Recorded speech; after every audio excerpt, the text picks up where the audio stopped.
Tuesday, which means it's time now for our weekly mental health check-in. We're taking a moment to reflect on some of the biggest mental health headlines and how they might be affecting you. Yeah, let's bring in Dr. Erica Richards to help guide us through some of these topics. Dr. Richards is the chair of psychiatry at Sibley Memorial Hospital and an assistant professor of psychiatry at Johns Hopkins Medicine.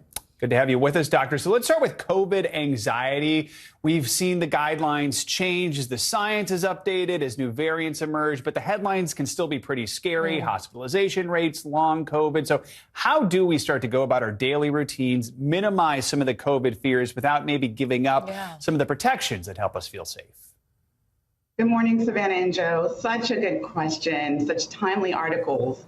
So what's become evident is that we really need to learn how to live with the existence of COVID, not wait until COVID goes away to return to our normal lives. So on that note, we have to acknowledge it's been a very difficult 22 months, and a lot of that's been rooted in fear.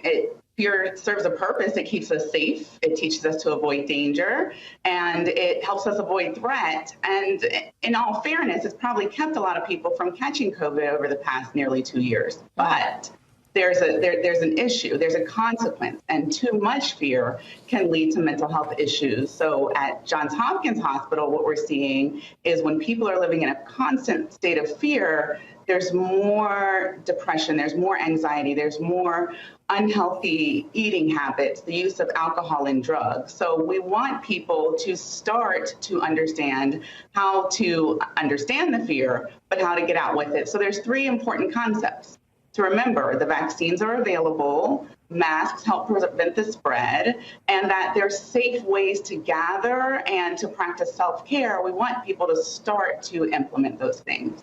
And one of the things that people might start to deal with as we kind of return to normal is returning to their office after nearly 2 years, in some cases, of working from home. Concerns about the return can range from convenience to health and safety in the office. What can people do to try to get comfortable with going back to the office, and any tips for employees to effectively communicate any concerns they might have?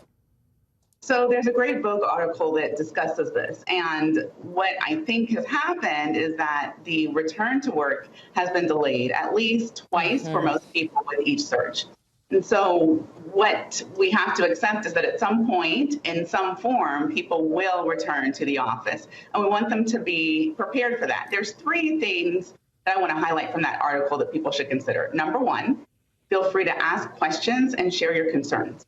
If it's a fear about catching COVID, if it's a fear about the commute, if it's childcare, really bring these up in a safe setting. Maybe your employers haven't thought about this. Maybe you're highlighting some things that they need to fix before people get back to the office. So that's number 1. Number 2, incorporate home comfort. If it's coffee, if it's tea, if it's something else that you need, take that with you. And number 3, set goals. Figure out how you plan to improve your career, your trajectory, and what you want to accomplish going back into the office, at least part-time. All right, we teased this one. TikTok, a new trend is circulating: how to fall asleep in under 2 minutes. The claim is the trick is to clear your mind. I can't read. And then picture a calming scenario. We're a little tight on time here, but does something like this actually work? Yeah. It does work. It does work. This is a personal trainer out of Montreal and it's important to understand, we've coined the term pandemic insomnia because we know that more people are having difficulty with sleep. It implements mindfulness technique. Clear your mind, rest your body, and prepare to be in that moment to fall asleep. All right. Sometimes easier said than done, but yeah, give definitely. it a because I feel like it's what I try to do, but I do have issues. And then you start thinking about other things. Yeah. All right. Dr.